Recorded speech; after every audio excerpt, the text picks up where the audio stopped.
Hello, good morning, student. So, in the last lecture, we have studied the vertical circular motion. So, what is the name of our topic? It's a rotational dynamics, right? So, rotational motion we have already seen in the first lecture only.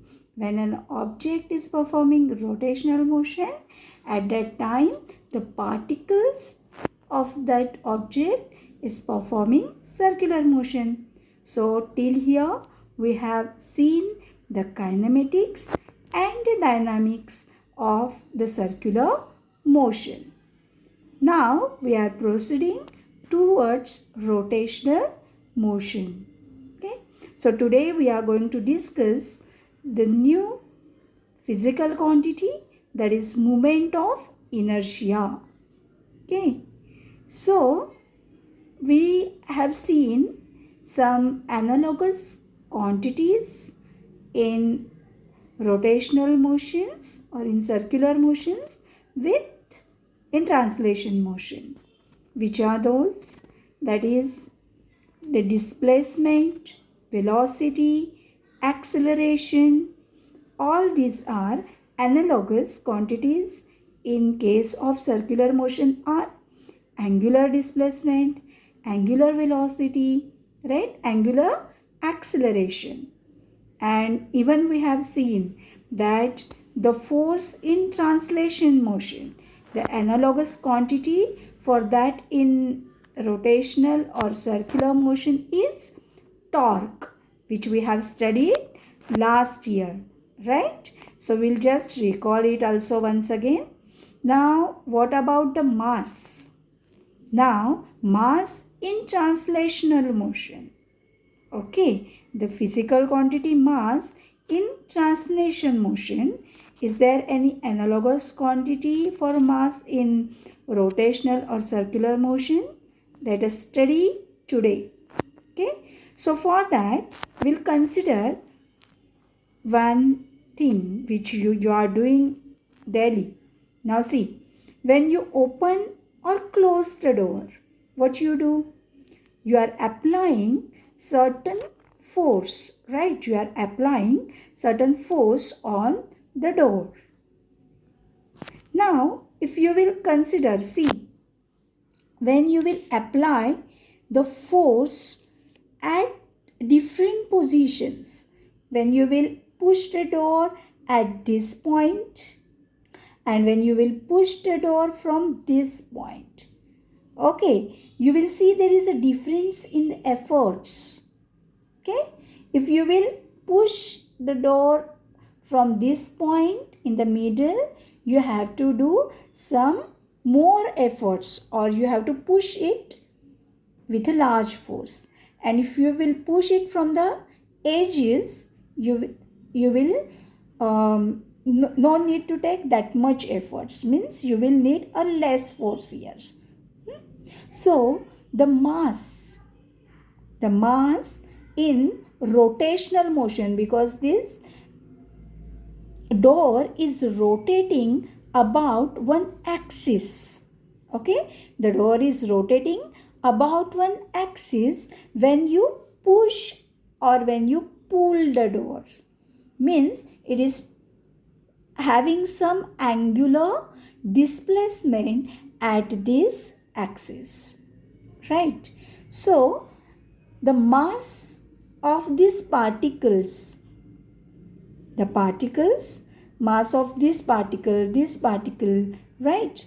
The mass of the door, when you push or pull the door, if you will see, if the door is very heavy, at that time you are considering the mass of that door, you have to push with the high force.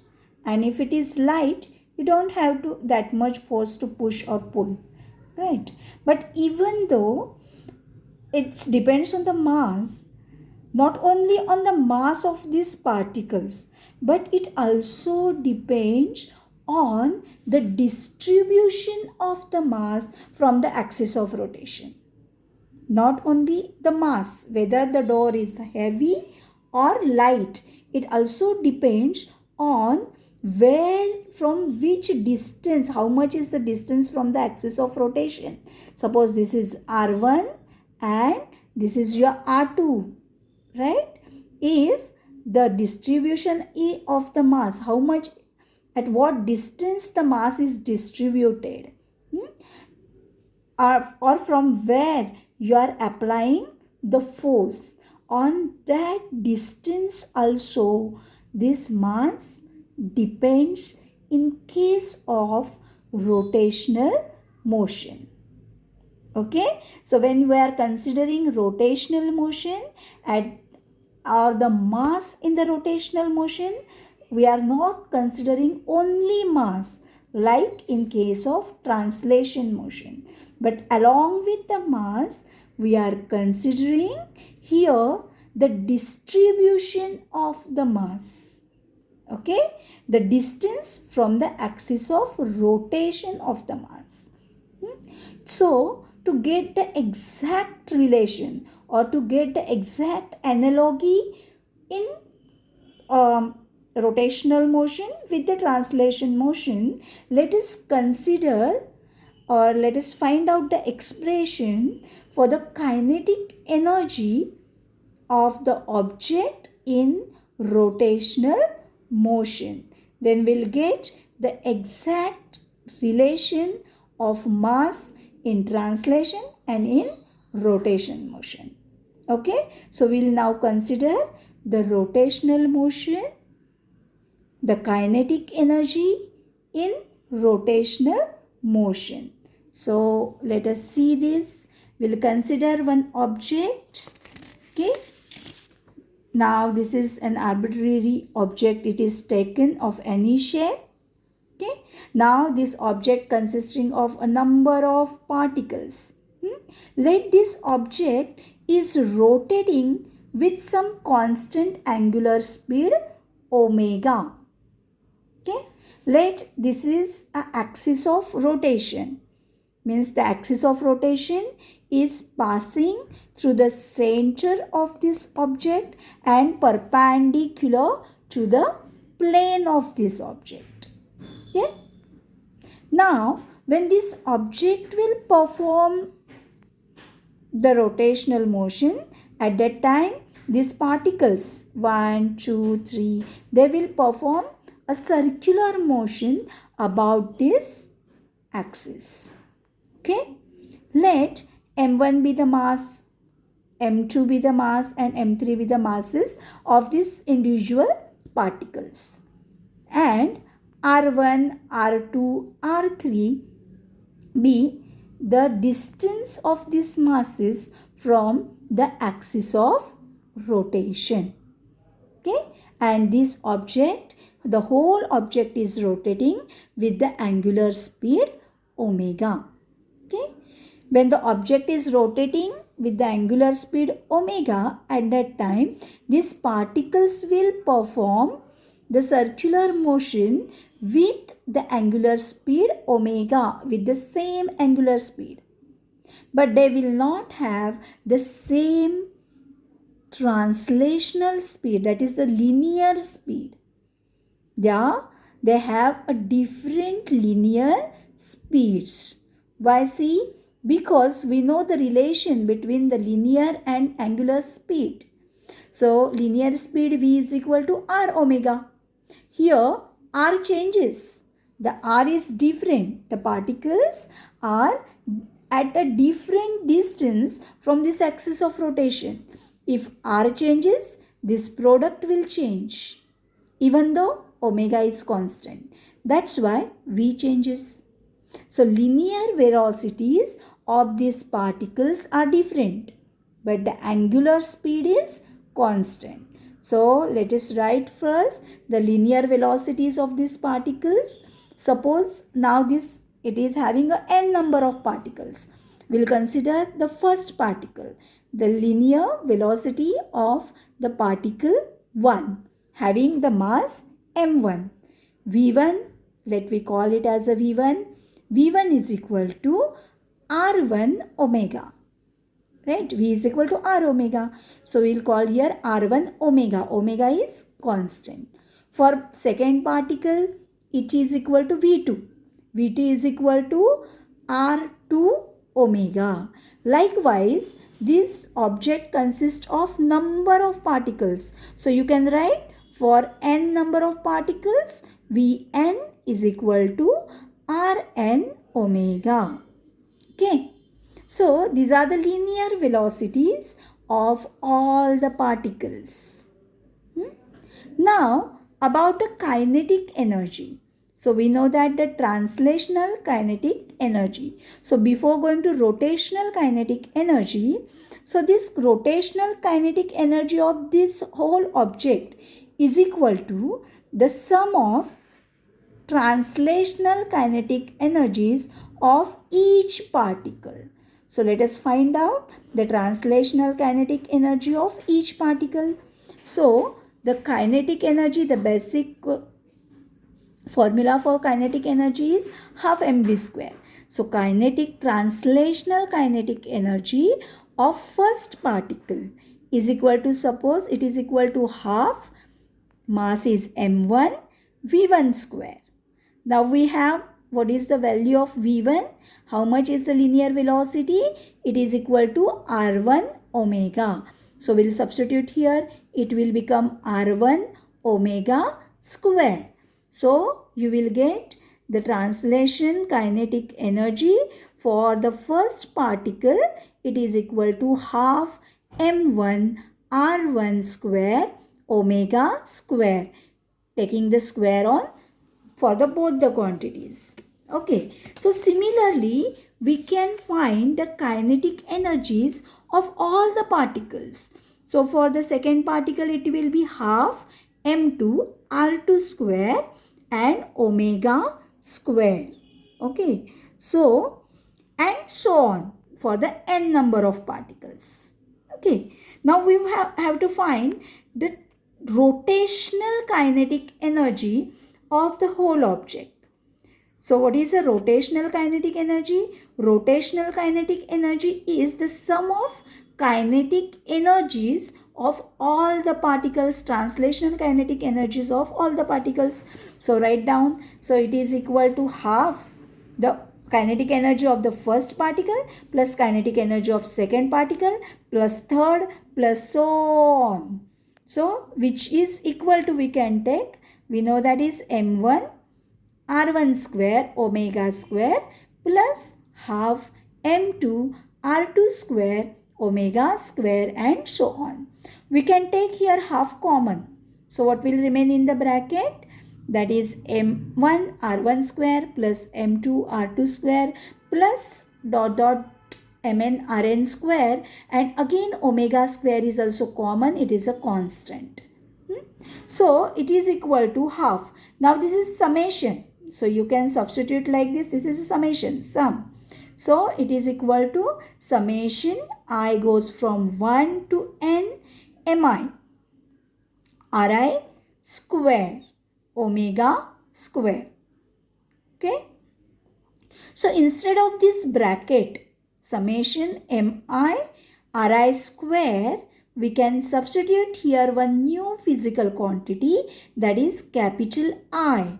So we'll get the total rotational kinetic energy of the object. It is equal to half I omega square.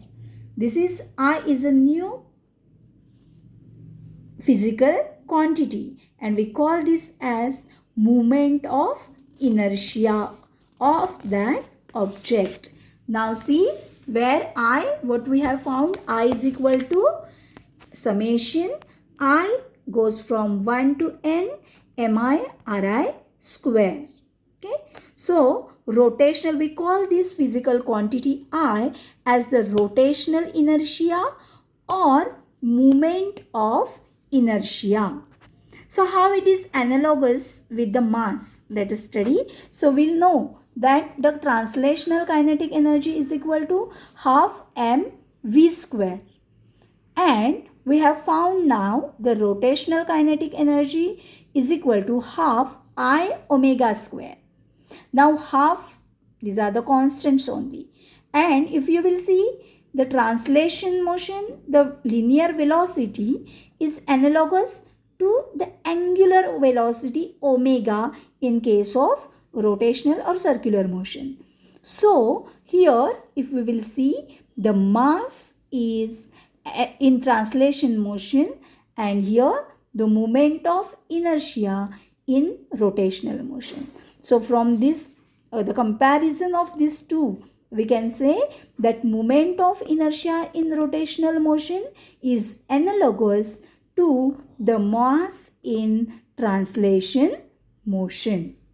Okay. So from the formula of moment of inertia, we can define the moment of inertia.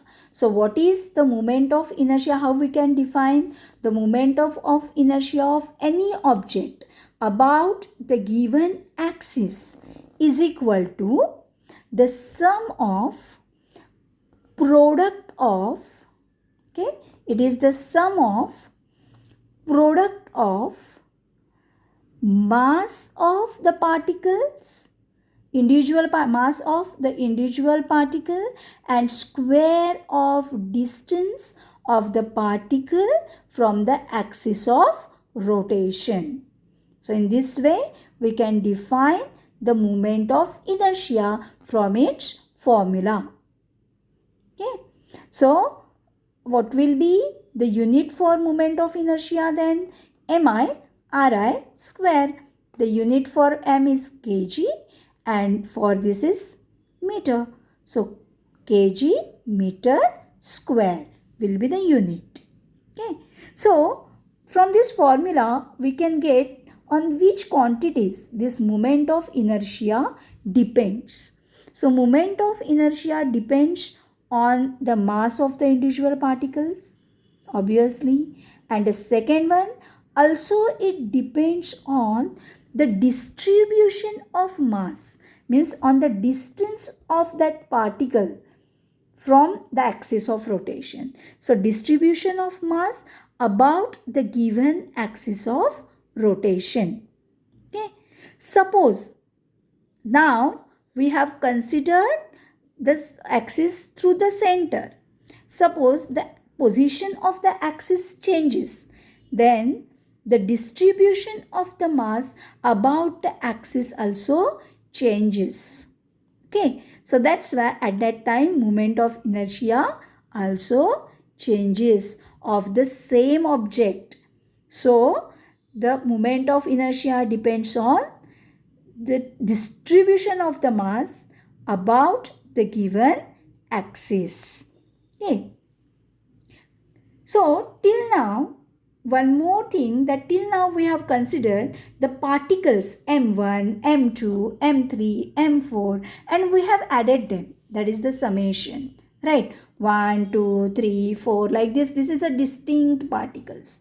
But practically the mass distribution is not like this. It is a continuous over the given surface, okay, of any object. So this continuous function of this mass, that's why we practically it is not possible adding one like a distinct one mass like of one particle.